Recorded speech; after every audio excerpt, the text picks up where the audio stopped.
Canna guitar. Now, I've been following the maker of these guitars for the past couple of years, and I've always wanted to get hands-on with one. So these guitars are handmade in Germany by Jakob, and he's taken a really different approach to acoustic guitar making. Not just aesthetically, there's a lot of differences in the way these guitars are constructed compared to your standard acoustic. So the first big difference you'll notice when you play one of these guitars is the back. Now, the backs of all these guitars are made from a material called hempstone.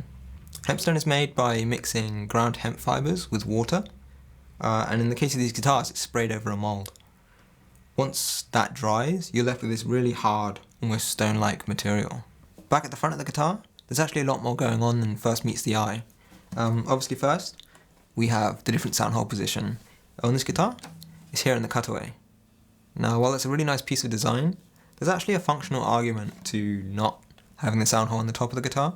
The goal when you're making an acoustic guitar really is to produce a soundboard that's light and stiff, and there's a good argument that, at least objectively, drilling a hole in one of the weakest parts of the top doesn't really help you achieve that.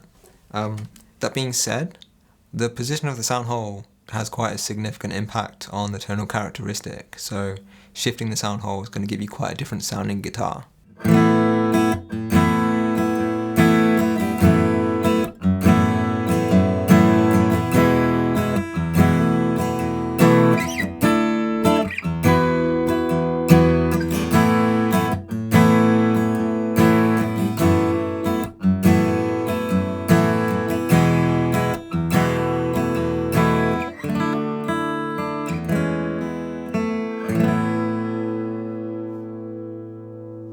Now for the things that you can't see, this is a double top guitar.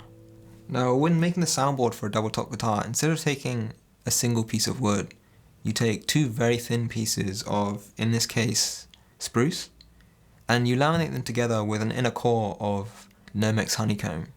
Nomex is an ultralight material that you find used in things like Formula 1 cars and aerospace engineering to give you a lot of structural integrity for very lightweight.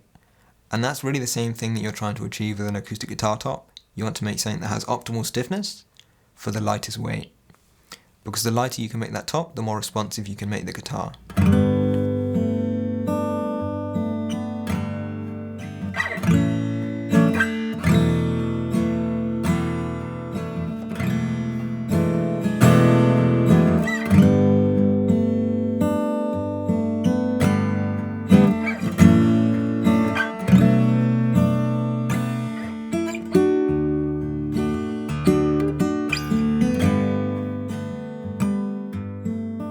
One last trick he uses on the top is he builds a curve into the length, which counters the rotational distortion of the string pull on the bridge, and adds so much structural integrity that he's able to use only very small light braces for tone shaping.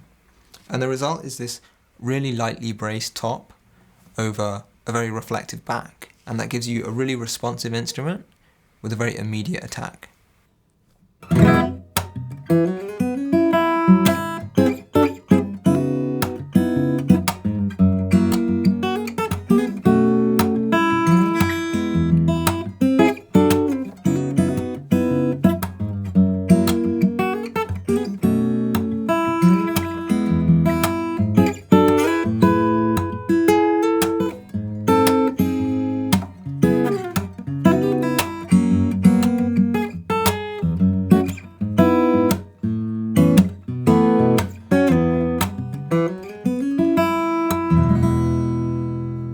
Now my favourite part of this guitar is just the incredible looking neck. So this is hemp wood. This time the material is made by taking the branches of the hemp plant and compressing them together with an adhesive to give you a wood-like material. And you end up with this just incredible layered look. A nice feature on the side of this guitar is a Soundport. Now these are found on a lot of handmade acoustic guitars, and really they're just like a little sound hole for the player themselves. It gives the player more of a perspective tonally that's similar to being in front of the instrument. And even being so small, it makes a really significant difference. So I'm going to try and do my best to show you the difference that the Soundport makes. Now I found that the only really effective way to shut off the Soundport is to literally cover it with my hand.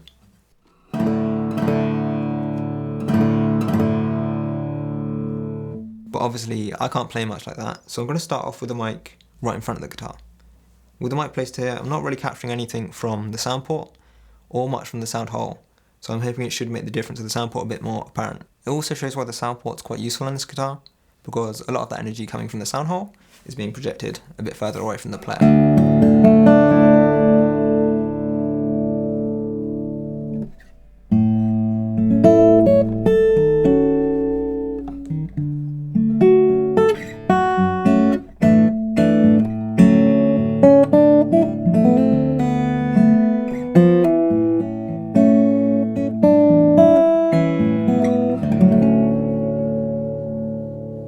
So now with the mic set up over my shoulder, you should get a good sense of the sound you're getting from the Soundport.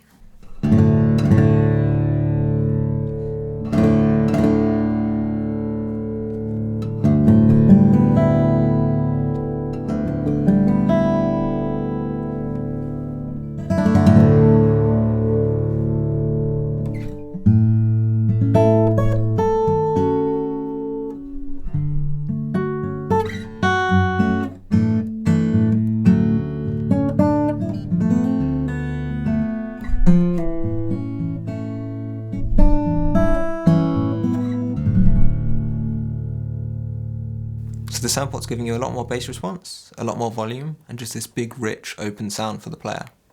So how does it sound in person? Well, first off, it's really loud. You notice it especially when playing with the light touch, because you're just getting so much more out of the guitar. And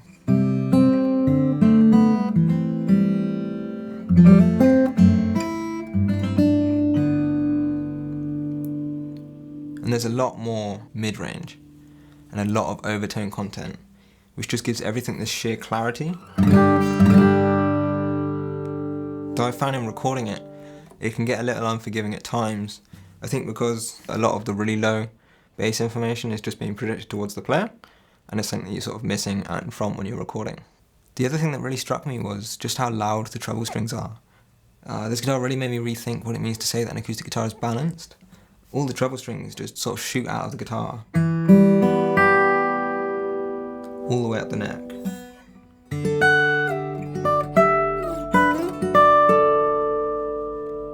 And with all those overtones, they don't sound harsh, they end up sounding really sweet. I just find it makes the guitar work so well for fingerstyle, because you don't have to put any effort into making the melody sit above everything else.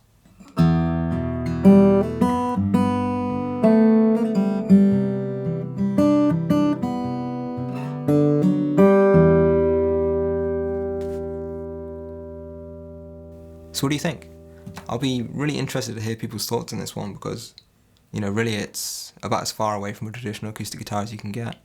I'm sure it won't be for everyone, but for me, I really like seeing makers do things that are truly new with the acoustic guitar, because really the design of the acoustic guitar at this point hasn't changed in well over 100 years. So I hope you enjoyed this video. I really look forward to reading your comments, and I'll see you in the next video.